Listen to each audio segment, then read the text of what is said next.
จ้าสบายดีมาพบกับสาวน้ำหวานให้โชคดีซะแนวเส้นเก่าเส้นเคยเนาะทุกคนมื้อนี้สาวน้ำหวานมีโอกาสได้มาเลาะ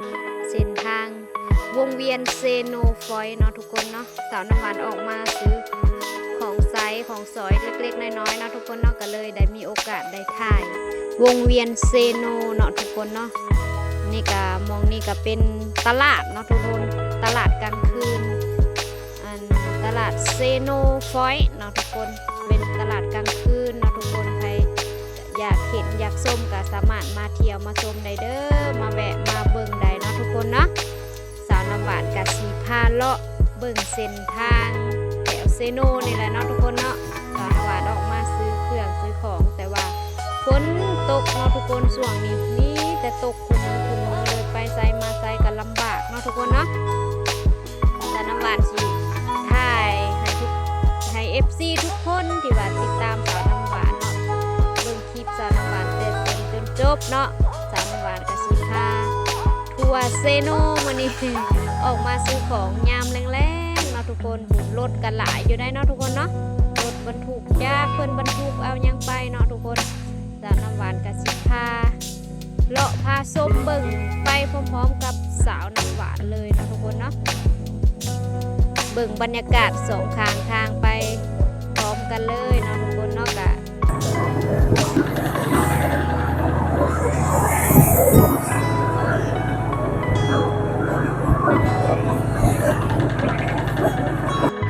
นี่แหละเนาะทุกคนสองข้างทางกะสิ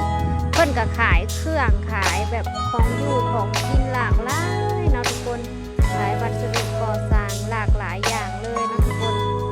เสื้อผ้าหนาแพงมีหมดเนาะทุกคนสองข้างทางเนาะก็เป็นเมืองใหญ่เติบเนาะทุกคนเนาะมีครบวงจรเนาะสามารถออกจากซอยแล้วก็มาซื้อกินได้เลยเนาะทุกคนเนาะอยู่เซโนของเราสาวน้ำหวานก็พาทุกคนแวะเข้าทางห้อมที่เก่าเนาะทุกคนอันนี้ซอยบานวงพันศรีเนาะบานวงพันศรีห้อมที่เก่าเนาะทุกคนเป็นซอยเขาบานสาวน้ำหวานนั่นเองเนาะทุกคนเนาะสาวน้ำหวานกะสิพาทัวร์เบิ่งบรรยากาศสองข้างทางไปพร้อมๆกับสาวน้ำหวานเลยเนาะทุกคนเนาะนี่เพราะว่าฝนตกเนาะทุกคนกะอาจจะทางกับเพื่อนแน่เนาะทุกคนเนาะสาวน้ำหวานกะ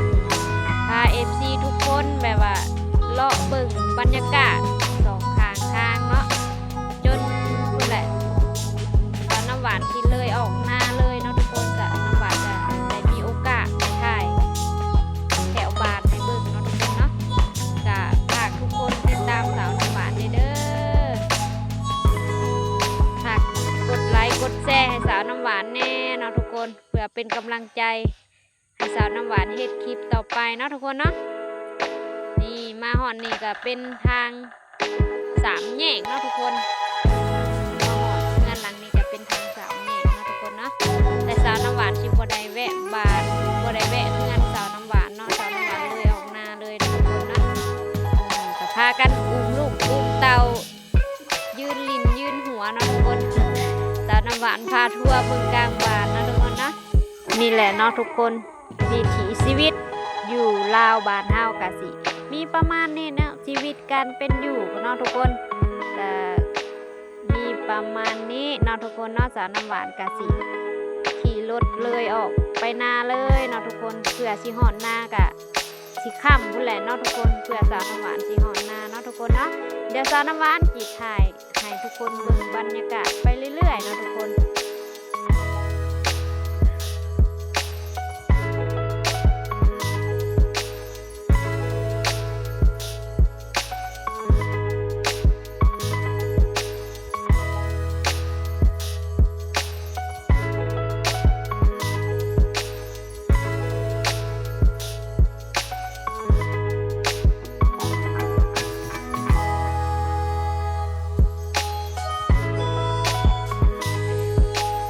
โอเคเนาะทุกคนในเฮาก็มาหอดทงให้ทงหน้าเนาะทุกคนอันนี้เพิ่นก็เฮ็ดหมดกันน้ำเพิ่นเนาะนี่สาวน้ำหวานก็สิพาเลาะมาเรื่อยๆฝนตกแห้งเนาะทุกคนน้ำไหล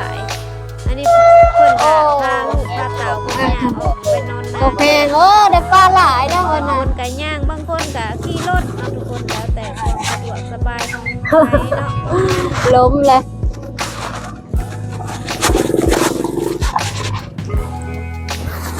โอเคเนาะทุกคนสาวน้ำหวานก็หลังจากที่ว่าไปอันวงเวียนเนาะวงเวียนอันเซโนเนาะทุกคนเนาะเซโนฟอยตลาดกลางคืนพาไปทัวร์น้อยหนึ่งเนาะทุกคนนั่งรถขี่ไกลเนาะไปซื้ออันของไซส์ของสอยน้อยหนึ่งเนาะทุกคนก็เลยพาสาวน้ำหวานก็เลยถ่ายให้ทุกคนในเบื้องเนาะอยู่เซโนแล้วก็พามาเลาะทางแถวบ้านสาวน้ำหวานนั่นเองเนาะทุกคนก็เลยเผื่อมาหอนหน้ากะค่ำพอดีเนาะทุกคนเนาะนี่บรรยากาศแบบฝนตกลมแบบหนาวๆเนาะทุกคนเนาะในฝนตกเบิดมื้อนี้เนาะบรรยากาศกะค่ำแล้วแรงแล้วเนาะทุกคนมาหอนหน้าก็พอดีเนาะกะขอบใจหลายๆอัน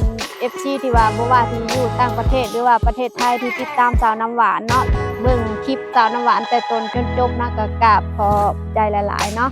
ขอฝากทุกคนติดตามสาวน้ำหวานในเด้อฝากกดไลค์กดแชร์กด Subscribe เพื่อเป็นกำลังใจให้สาวน้ำหวานเฮ็ดคลิปต่อไปเนาะทุกคนเนาะสำหรับคลิปนี้ก็มีประมาณนี้ขอกล่าวคำว่าสบายดีบ๊ายบาย